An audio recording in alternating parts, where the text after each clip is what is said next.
yeah, you're upset now, but later on you'll see what I'm talking about. He was right. Steve, when you were referencing before, Oscar hadn't beaten a guy in his prime and their prime, maybe the same criticism could be leveled at you too, because you haven't fought guys, the guys in your weight class like Corrales when you were in divisions. Had you had chances for those fights, or were those fights that you never really had the opportunity to get? Never had the opportunity. I'll tell you one fighter that I could have fought. We were both champion at the same time. That was Joe Casamino. We had the same promoter.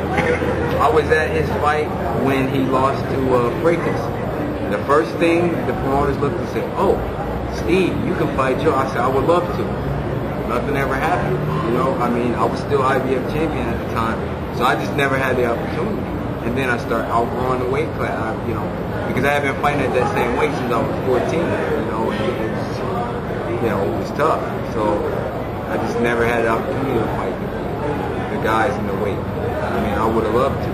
And then when you lost the title on the scale in that fight, you didn't miss the weight by half a pound or something. You had a big event. So what happened on that? And do you regret, was that in any way a lack of professionalism on your part of not being able to make the weight?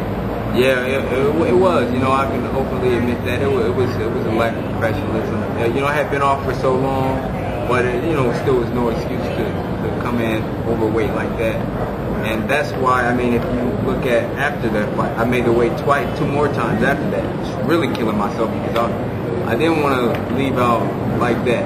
I came back down to the weight 2 more times in 2 title fights. I didn't get the fights. They were entertaining fights, but I didn't get the decision in those fights. But it was more of a thing for me to say, okay, I can't be a professional. I can't make the weights I'm supposed to make. So that particular time, I didn't handle myself as a professional. But I've learned a great deal since then.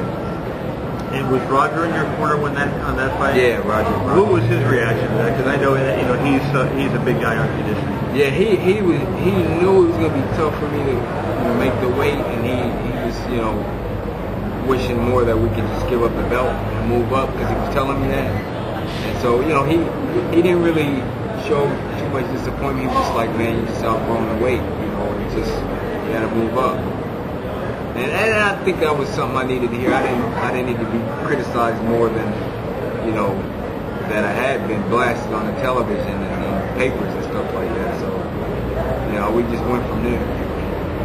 Did you move directly from Roger to Floyd Sr. and what was there any particular reason for that? Well, no, not necessarily. I had worked with Roger for a bit, and then Floyd Sr. wasn't really working with anybody, and Roger's working with Floyd, so it was kind of tough going back and forth. And Floyd loved attention, and Big Floyd Jr. loved attention. Big Floyd didn't really have anybody, so I ended up just start working with him, and Roger was fine with it. It was not a problem. It wasn't an argument or anything like that. And he was like, no, my brother can teach you a whole lot, so it was just one of those things where I just started working with him. How much different has it been working with Jeff? I imagine camp must have been a lot quieter. Yeah, well.